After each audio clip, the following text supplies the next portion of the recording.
Bayangkan, semua sistem mati. Tidak ada listrik, tidak ada sinyal, tidak ada bantuan. Anehnya, hampir semua panduan darurat di dunia menyebut angka yang sama, 72 jam. Banyak dari teman kepo yang komentar, kenapa bukan 24 jam? Kenapa bukan seminggu? 72 jam mah biasa aja. Apakah 72 jam itu angka asal sebut atau justru batas paling masuk akal agar manusia tetap hidup? Hari ini, kita bongkar kondisi apa saja yang membuat 72 jam disebut sebagai garansi bertahan hidup. Di video sebelumnya, kita bahas dari mana isu 72 jam ini berasal. Mulai dari perang dingin, bencana alam, sampai kebijakan negara maju. Tapi sekarang pertanyaan yang lebih penting adalah, kenapa tubuh manusia seolah disetel untuk bertahan sekitar 3 hari? Jawabannya bukan konspirasi, tapi gabungan antara biologi tubuh, psikologi manusia, dan realita bantuan darurat.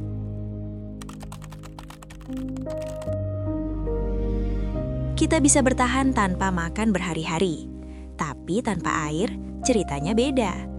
Rata-rata manusia, hari pertama, tubuh mulai dehidrasi. Hari kedua, tekanan darah turun, konsentrasi kacau. Hari ketiga, organ vital mulai teriak.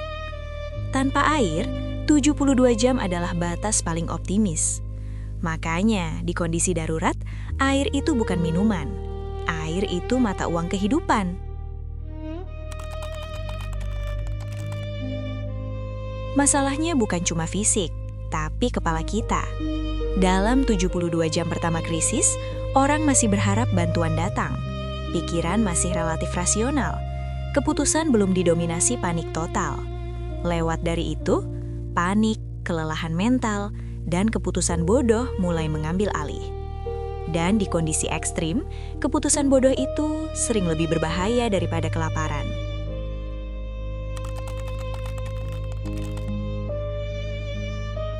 "72 jam juga sangat bergantung pada di mana kamu terjebak. Di cuaca dingin ekstrim, hipotermia bisa membunuh dalam hitungan jam. Di panas ekstrim, dehidrasi dan heat stroke mempercepat batas hidup. Artinya, 72 jam itu bukan angka aman mutlak, tapi rata-rata optimis di kondisi normal.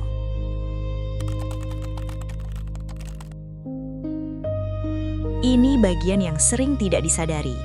Dalam bencana besar, 24 jam pertama kekacauan, 48 jam pendataan, 72 jam bantuan mulai stabil.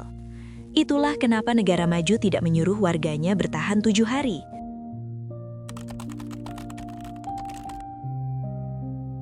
Bukan karena tidak bisa, tapi karena 3 hari pertama adalah masa paling rawan sebelum sistem pulih.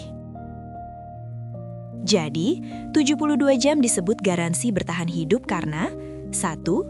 Batas aman tubuh tanpa air. 2. Mental manusia masih relatif stabil. 3.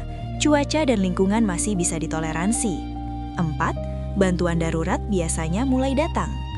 Bukan jaminan hidup, tapi batas paling masuk akal untuk tetap waras dan bernafas. Ironisnya, di zaman paling modern, kita sadar betapa rapuhnya hidup kita tanpa sistem. Dan mungkin 72 jam bukan cuma soal bertahan hidup, tapi pengingat bahwa manusia tidak pernah benar-benar sendirian. Kita selalu bergantung pada sesama.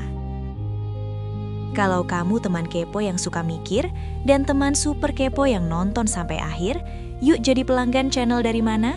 Karena subscribe itu bukan cuma tombol, tapi dukungan supaya kita bisa terus gali hal-hal penting yang sering dianggap sepele.